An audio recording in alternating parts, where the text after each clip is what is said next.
Si vous travaillez dans le domaine de la formation et de l'infoprenariat et que votre patron vous demande d'avoir un dashboard représentatif de vos activités durant cette période, voici ce qu'il faut faire. Premièrement, vous partez au niveau, vous tapez sur Google, vous tapez pour télécharger Power BI Desktop. C'est un outil de visualisation des données.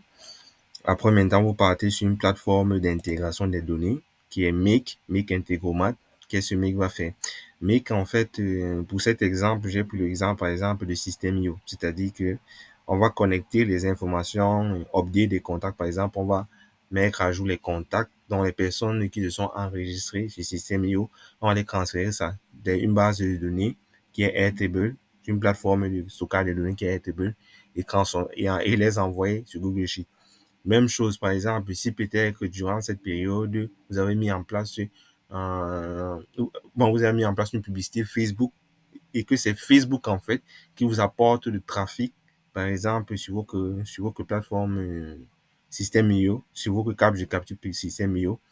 Avec ça, vous pouvez mieux visualiser quels sont, en fait, quel est, quel est le trafic qui provient de Facebook et le trafic qui provient des autres plateformes. Donc, ça veut dire quoi? Ici, là, ça permet, en fait, une personne de comprendre est-ce que le fait que j'ai beaucoup, par exemple, d'informations au niveau de ma page de capture, est-ce que la source vient de Facebook ou bien d'une autre plateforme? La même chose aussi, vous pouvez mettre, connecter les données de Facebook, envoyer ça d'un support de stockage qui est Airtable, une plateforme de stockage qui est Airtable, et les envoyer sur Google Sheet. Maintenant, une fois sur Google Sheet, donc ça veut dire que c'est le même Google Sheet en fait. Juste que vous allez sélectionner des colonnes dans lesquelles vous allez transférer les données System.io à Google Sheet. La même chose pour Facebook, Lead, ADS. Maintenant, qu'est-ce que vous faites maintenant? Une fois maintenant, vous avez fait ça. Maintenant, on compare, par exemple,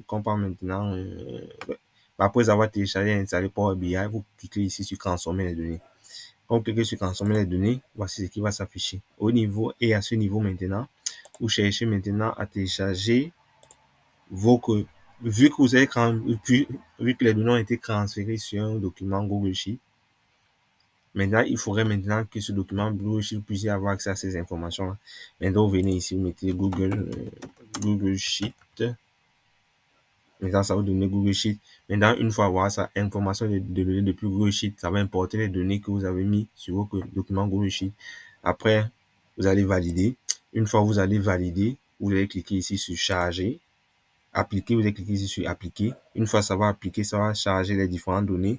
Ça va apparaître à ce niveau. Et à ce niveau, maintenant, vous avez maintenant la possibilité de tracer maintenant les graphiques et les indicateurs de performance que votre patron sollicite. Par exemple, ça c'est par exemple pour les données de Spotify. Moi, mon indicateur de performance, c'est peut-être le nombre d'écoutes, le nombre de followers. Donc, ça dépend de vous. Ça dépend de ce que votre patron cherche. Et maintenant, au niveau des données qualitatives, j'ai sélectionné mes graphiques et mes données dont j'ai besoin.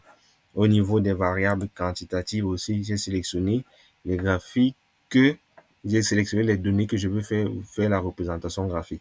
C'est la même chose que vous pouvez faire avec vos différents types de données, vos différentes données pour vos différentes plateformes d'outils marketing en tant que formateur. J'espère que vous avez aimé la vidéo. On se dit à la prochaine.